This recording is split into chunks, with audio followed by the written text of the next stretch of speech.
Us presento el llibre La litigación climática, el papel de la ciudadanía en los jueces, publicat per Edicions UB.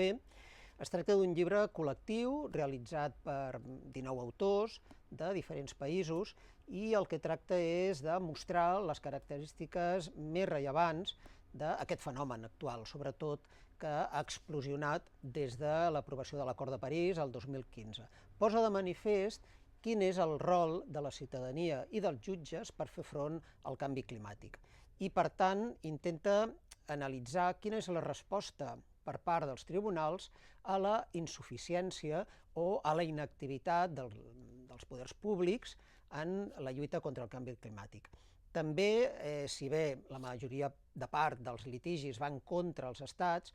cada vegada més hi ha litigis climàtics contra directament les empreses. Bé, hi ha una part general en aquest llibre que analitza les característiques més rellevants de la litigació climàtica i després una part més per àmbits territorials, Tribunal Europeu de Drets Humans, altres organismes internacionals, situació d'alguns estats, tant d'Amèrica Llatina com també, per exemple, de la Xina, i per tant és un llibre que el que es tracta és de llegir-lo i gaudir en la certa mesura del mateix.